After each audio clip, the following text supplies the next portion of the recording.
अस्सलामु अलैकुम वरहमतुल्लाहि वबरकातुह। उम्मीद करता हूँ आप तमाम लोग बखैर व आफियत होंगे।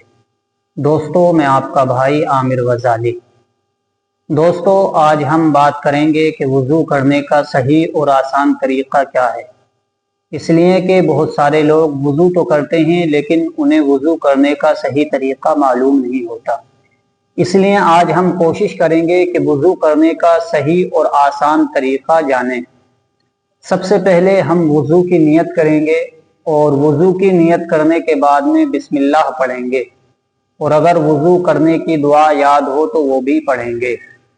उसके बाद में हम अपने दोनों हाथों को गट्टों तक धोएंगे, दोनों हाथों को गट्टों तक धोएंगे, और हाथ धोते वक्त हम अपनी उंगलियों का खिलाल भी कर लेंगे ताकि कोई जगह सूखी न रह जाए। उसके बाद में हम कुल्ली करेंगे, और कुल्ली इस तरीके से करेंगे कि जब हम कुल्ली करें तो पानी हलक तलक पहुंच जाए।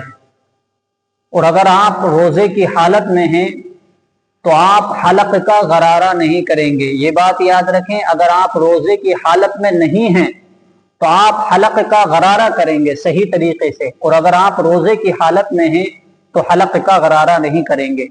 इसलिए कि रोजे की हालत में अगर हैं तो गरारा अगर कर लिया गया तो ऐसा हो सकता है कि पानी हलक से नीचे उतर जाए।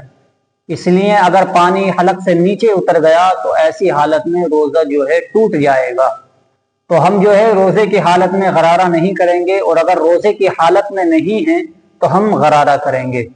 उसके बाद में 3 मरतबा अपने हाथ से नाक में पानी चढ़ाएंगे, और पानी इस तरीके से चढ़ाएंगे कि पानी नाक की नरम हड्डी तक पहुंच जाए, और नरम हड्डी तक पहुंच जाने के बाद में हम अपने बाएं हाथ की कन की उंगली से नाक को साफ करेंगे।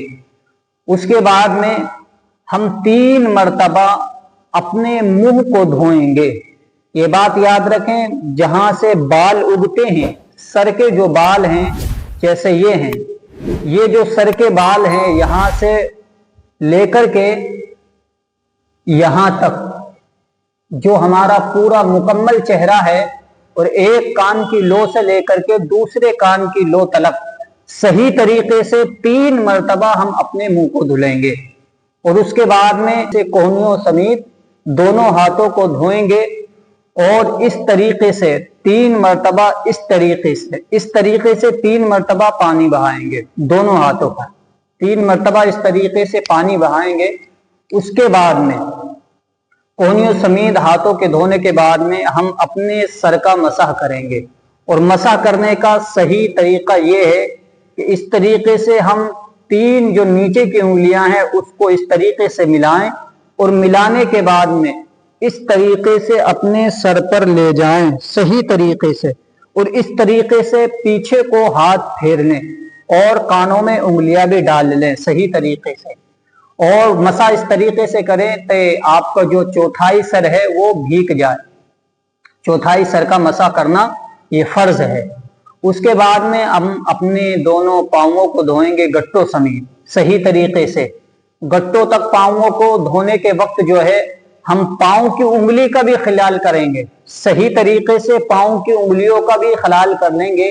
इसलिए कि वुजू में पांवों का धोना फर्ज है। अगर बाल की बराबर भी जगह खाली रह गई जो ना भीगी हो, वहां पानी ना पहुंचा हो या पानी ना बहा हो, तो ऐसी सूरत में वुजू नहीं होगा। इसलिए हम अपने पांवों की उंगलियों में भी खिलाल करेंगे, और खिलाल करने के बाद में ये हमारा वुजू का मुकम्मल तरीका हो जाएगा। इस तरीके से हमारा वुजू सही हो जाएगा। दोस्तों, अगर आपको हमारी ये वीडियो पसंद आई है तो आप हमारे चैनल को सब्सक्राइब